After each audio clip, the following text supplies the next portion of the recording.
As you guys are well aware, there is a lot of mid-range in standard right now, and the only way you could take down a standard with a lot of mid-range is with coming up with a good control build. In the paper rock scissors matchup, mid-range beats aggro.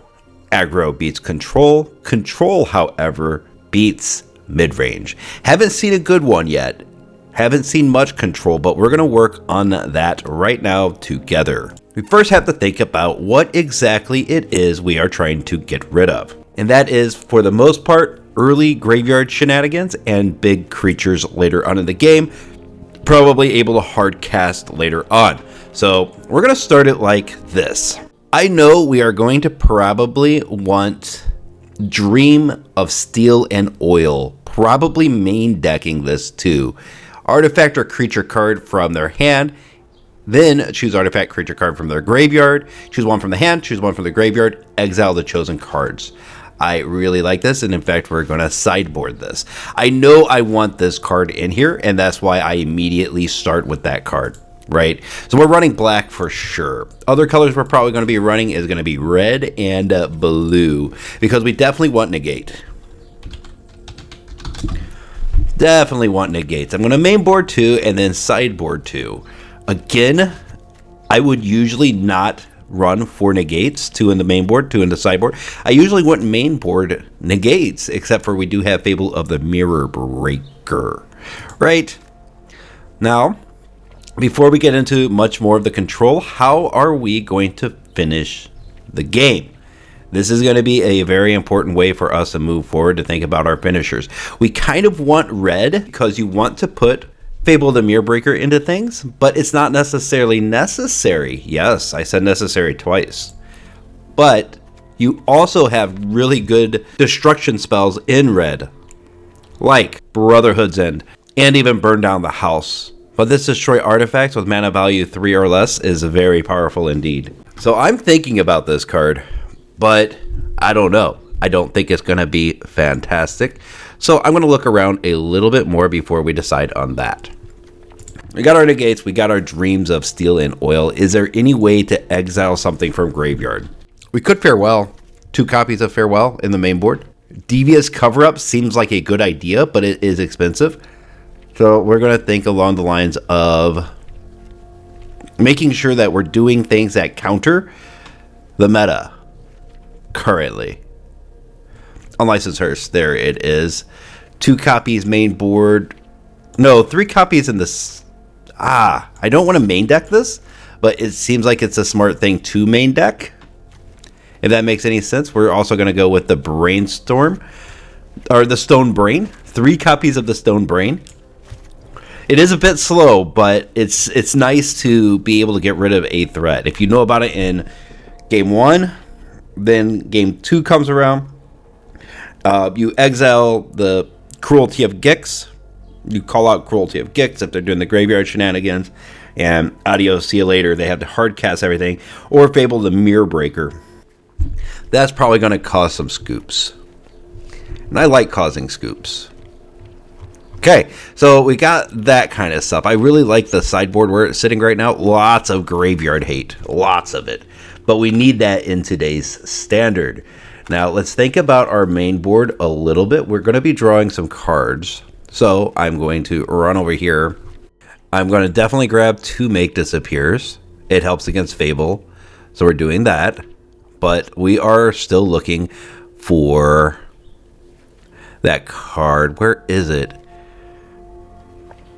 Look at the top 4. Why don't I just use keywords? Impulse. 3 copies of Impulse for sure. We're definitely running with Black's main 1-2 punch of Cut Down. And go for the Throat. Really good removal. But we always know that there is a chance that they are using artifact creatures. So we actually sideboard 3 copies of Infernal Grasp. That doesn't leave a whole lot of room in our sideboard to do much else, but I like where that sideboard is sitting. right? So we have our removal. We have our exile effects, Dream of Steel and Oil, make disappears, impulses to draw a few cards, negates. We still need to add a very powerful indeed card. It's always good every time you draw it. It costs 4. We're going to it, and you all know what this card is. And if you've seen any of my control videos, you know I like to play Memory Deluge. You know I love Memory Deluge. It's a fantastic card. It does a lot of things for us. It gets around Children of the Apocalypse. It does a lot of things. All right, now let's think about creatures. So far, we have white, we have blue, we have black. I was thinking about red as well, but let's look a little bit at what kind of finishers we are going to want. Well, we know we're running black. And Archangel of Wrath, first off, stands out for me strongly. It helps with aggro because it gives it lifelink. So for 4, you can have a lifelinker on the board, and that's going to protect you a lot. But then if you kick it, you could kill 2 small creatures. For 1 extra black, 1 extra red, you could kill 2 small creatures and have a 3/4 blocker. I've just noticed we have nothing to do against planeswalkers, and that's going to be incredibly important. So Shieldred's Edict is a really good way to deal with that. Planeswalkers.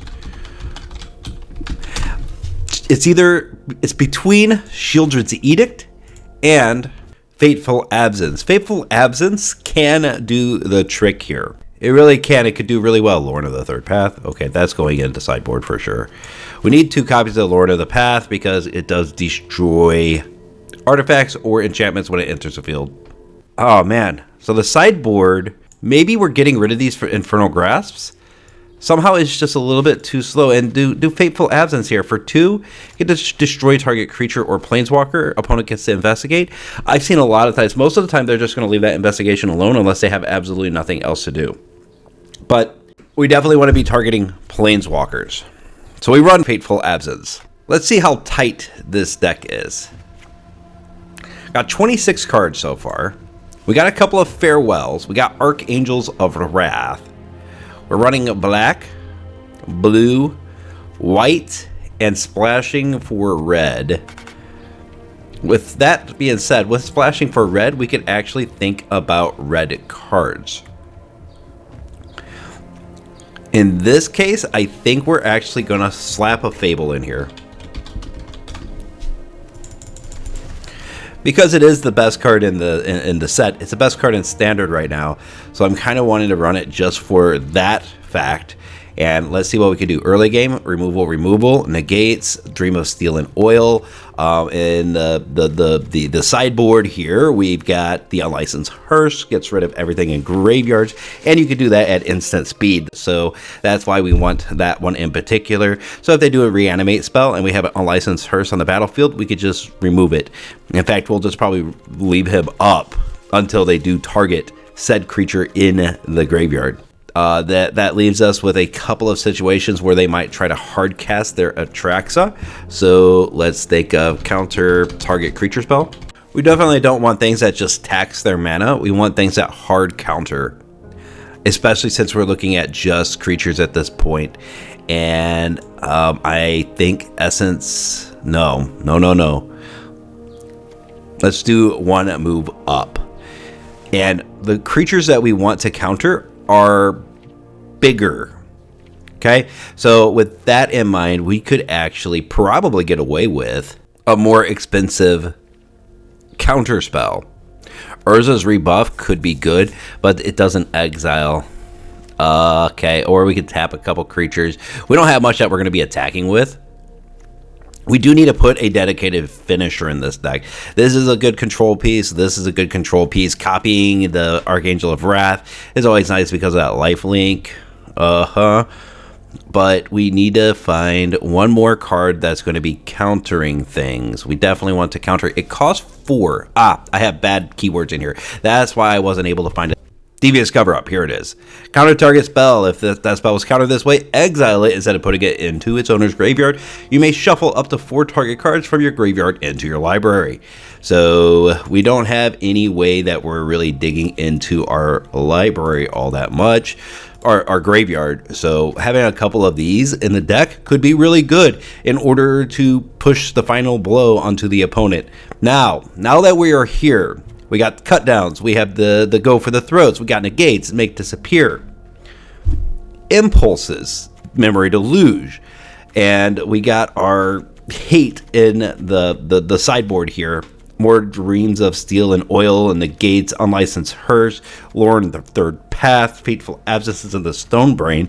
Now we can start thinking about what we want to have in this deck as a finishing blow. We don't have any real good ways to draw cards.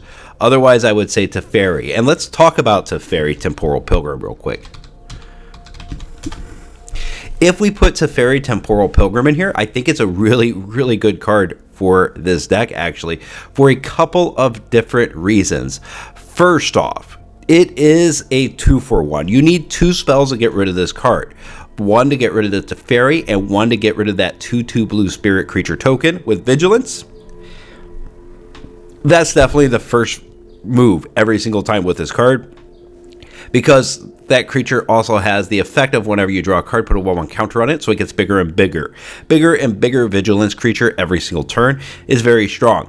The problem I have with him in this particular build is that we don't have any way to draw extra cards. So we're just doing the 1 every turn unless we have a Fable out, actually. So I'm going to put this dude over here, and let's look at some other closers for us. Fable of the Mirrorbreaker is kind of closer in and of itself, and I'm actually thinking about white and its place in here. And if we only have the Farewells, who's to say that we shouldn't run something a little bit different? I don't know, because this is definitely a card. Let's click on the right keywords. Let's do this. Invasion of New Phyrexia is definitely a card and a very strong kind of finishing blow. The Teferi itself is decent, but you know, that creating those X 2/2 white blue knight creature tokens is very, very strong. I think that white has more of a staple part of this deck now, therefore I'm happy to run it. Blue is definitely the biggest, meatiest part of the deck. Red, nice little splash. We have triomes, so we could run 3 color decks no problem. If we're looking at standard right now, I think that the fact that we have triomes and we have all this mana fixing and stuff like that is what makes standard such a slog sometimes. I was really hoping that some of that would have rotated, and it looks like there's no triome that's red, blue, black. What about this color combination? What about this color combination? There's a triome. And there's a triome. Yeah, but it's the land is so good in standard right now that you could run 3-4 color decks. Like, this is a control build running 4 colors of mana, and I don't think we're gonna struggle. Red kind of needs a little bit more, so we're gonna add 4 copies of and now we're gonna work on our other colors. Black, we definitely want some of the fast lands. There we go. And then white. That one. 2 of those. Let's look at our sources before we decide that that's what we want to do mana-wise. 2, 4, 6, 10, 14. Everything is a blue source. We will never struggle with getting blue, and blue does consist of 44% of our deck, so that's probably really good. What about white? 4, 6, 10? Kind of wanted more in the way of white. 10 white, and we got 2 spells that cost 2 white. So maybe we're switching things up just a little bit. Maybe. Let's look at this. Turn 1, we could cut down or Dream of Steel and Oil. We're probably holding Dream of Steel and Oil until we see a Atraxa or something crazy in the graveyard. Impulse, we're definitely using to do impulsy things. Make disappear, counters Fable. Negates, counter Fable. They also counter Cruelty of Gix. Go for the throats, kills most of the good creatures right now. Invasion of New Phyrexia does Invasion of New Phyrexia kind of stuff. We got a couple of Devious cover-ups for whenever they get to 7 mana, or they could just hardcast at Ertai. We could just Devious cover-up and make sure that that doesn't happen. We got the Archangels, we got the Memory Deluges, we got the Farewells and Teferis. Temporal Pilgrim, if we still want that as a closer for the deck. Do I think that this is the best? Well, probably not. I mean, Archangel is great against aggro, and it holds you in the game a little bit longer in those longer, or the early part of a mid-range match. So I actually really like this card. I still really like this card. I know I saw some play for a little while, and then it just kind of went away. But I continue to play it just because I think it's like the best of the best. I don't like how we have so few white in here. Blue is great. Black, let's look at the black. 4, 6, 10. 10 black, 10 white. White's going to be really hard to cast. That might just be where we're sitting. White being hard to cast. If that's the case, do we need these Farewells, or could we go with a Sunfall? It costs 2 white. Okay. That won't really get us away from that. You do get treasures from Fable. That's definitely a thing, right? So the treasures from the Shaman, if I could keep the Shaman alive, might be enough to make that okay. I have all the sources of blue, so with Impulse, we could get the mana types that we need. I think it's okay, actually. The mana base. I think the mana base is okay with only 10 sources of black and 10 sources of white. I know it's kind of a gambler's move there. Maybe we do want to go down one of those and up. What if I were to do this? Let's rethink this just a little bit. Let's rethink this just a little bit. I think that that amount of blue is kind of... It might be what's hurting us here. Let's look. We want white, black. And I think we actually want these ping lands here. The Cave of Koilos could be good. Could be very good. Yeah. You know how everybody always talks about whenever you're crafting cards, craft lands first. And that's the only reason we're able to pull off a crazy 4-color control build like this, is because our land base is fantastic. And a lot of the cards over here are going to be kind of interchangeable depending on what you want to be doing in any particular round. So having a great land base in Standard, it allows you to do some crazy things. 4, 8, 12. That adds a couple more of those. It adds a couple more of the... whites as well. Red's still going to be really hard to get to, and I don't really like that. Maybe 8 sources of red and go down one of these deserted beaches. 8 sources of red seems a little shy, even especially since we're running Fable, but we're just splashing red in here. What if we just don't use Fable? We could not use Fable, guys. 4, 8, 12, 16, 20. Wow, 4, 8, 12, 16, 23, 24. We probably want more lands, actually. Maybe 2 more lands. So maybe we're going with something that's like a white-red.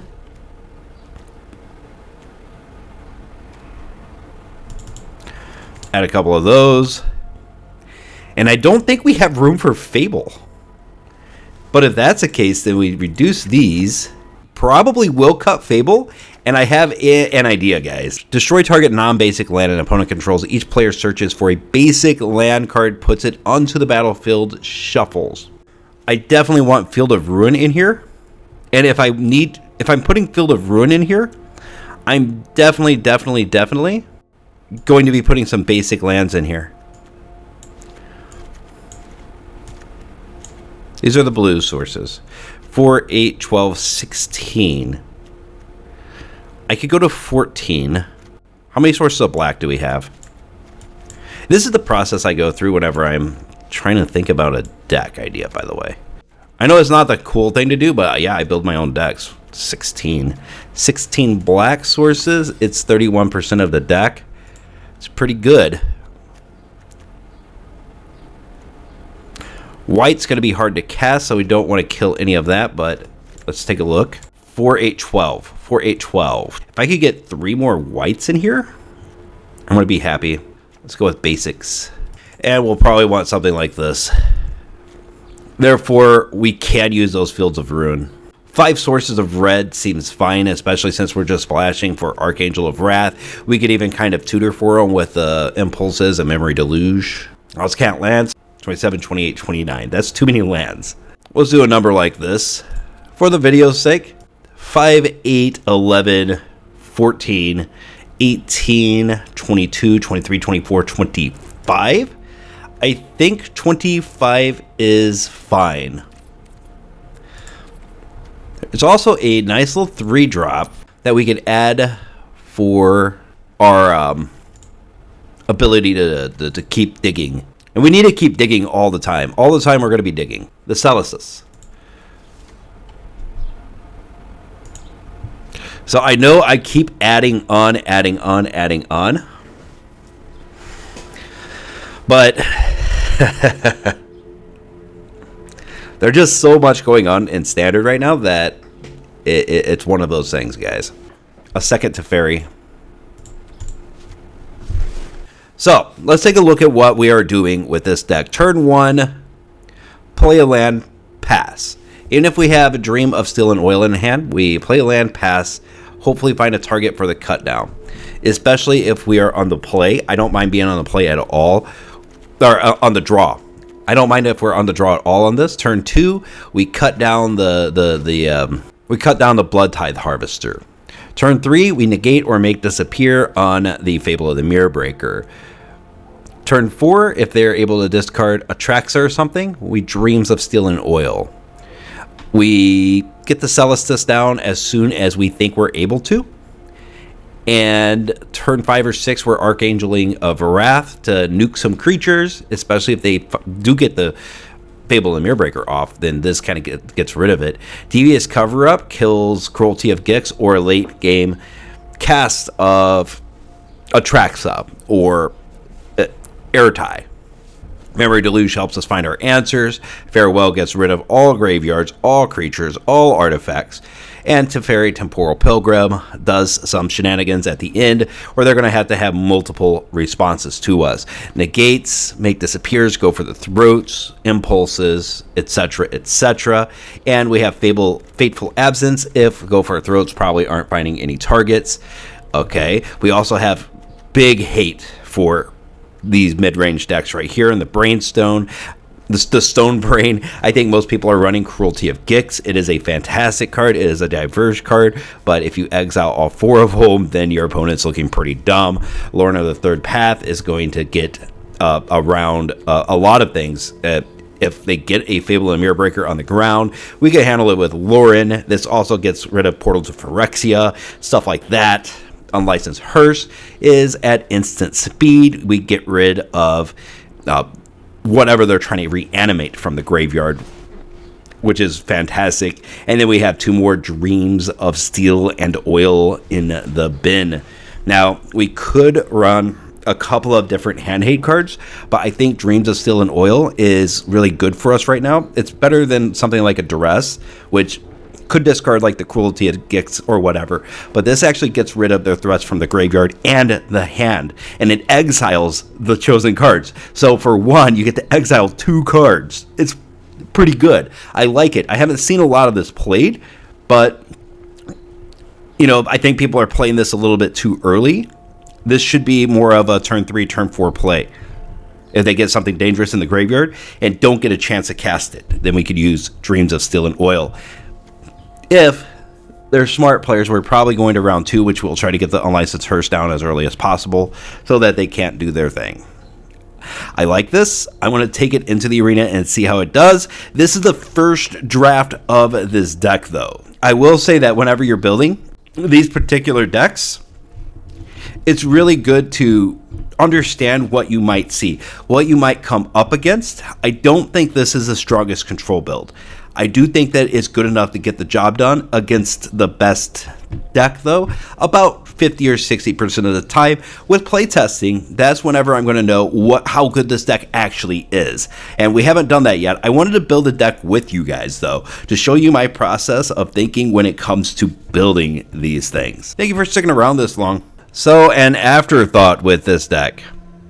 All right, I took this into the arena 4 or 5 times, and it did okay. It certainly did well against some matchups, better than others, but we are now looking at how we are going to be upgrading this a little bit to make it a little bit better for us. And that card is going to be Liliana of the Veil. Also, get rid of Dreams of Steel and Oil. We probably want those 2 sideboarded Dreams of Steel and Oil, though. We didn't go up against the mid-range deck that we were aiming for. We went up against mono black that just demolished us. We went up against another control build where we won, and we went up against aggro, which we won. So we faced everything except for the ones that we wanted to see. But of course, whenever we're going through these, we see little holes in our decks. And one of those was that we could never get that red off for the Archangel of Wrath. A second thing that I kind of noticed was because of our small board presence, we were dying pretty rapidly. So maybe we are adding in something like a Fable of the Mirror Breaker. We have a way to get the red now. We weren't able to really get red in any of those matches because we are so limited on our red sources. I thought that I could tutor for them a lot more effectively than I can. This allows us to tutor with these as well. So we're able to tutor. Well, it's not quite a tutor, but you know what I mean. But this is going to probably hold up a little bit better. This is just my strategy for building decks. I build it out. I play it a few times. I make adaptations based off of what I've seen in the arena about how it performed, what beat me, why did it beat me, and I move on from there. It's strange though because I was very rarely able to draw any of my removal. So that's another thing that killed us. And I wasn't able to get to draw spells too. It seems like I just drew Archangels. But I do see where the deck was going poorly. And hopefully, guys, this fixes it. I am out of time for this video, so I'm going to cut it here.